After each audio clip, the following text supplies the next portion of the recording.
In this video, we are going to talk about factor theorem. We know when we divide p at x by x minus a, remainder is p at a. This is called the remainder theorem.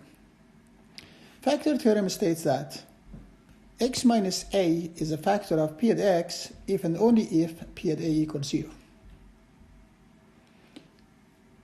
To prove this, on one hand, we assume x minus a is a factor of p at x, and we prove p at a equals 0, which is using the remainder.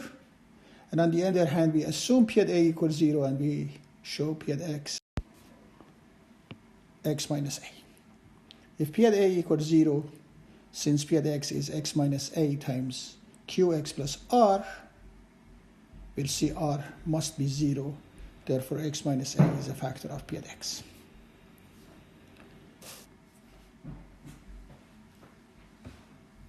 One more time, x minus a is a factor of p at x if and only if p at a equals 0. And if we have a polynomial, p at a is 0 if and only if a is a divisor of the constant in case the leading coefficient is 1. We are going to talk about this in the next lesson, which is called rational zero theorems of polynomials. Let's consider p at x equals x3 plus 5x2 minus 3x minus 3 and factor it. Since the leading coefficient is 1,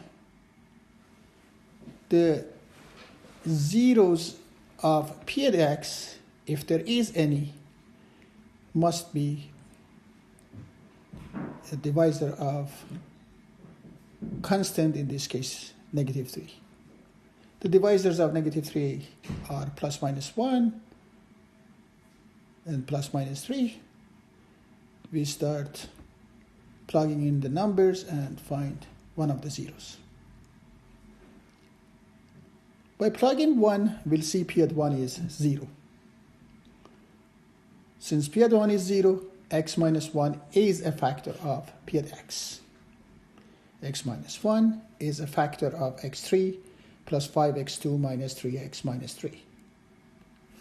We divide x3 plus 5x2 minus 3x minus 3. Using long division, we find x2 plus 6x plus 3 as the quotient and 0 as remainder, as is expected. Therefore, x3 plus 5x2 minus 3x minus 3 can be written as x minus 1 times x2 plus 6x plus 3. x2 plus 6x plus 3 is not factorable. Therefore, the factored form of the given polynomial, x3 plus 5x2 minus 3x minus 3, is x minus 1 times x2 plus 6x plus 3. Thank you.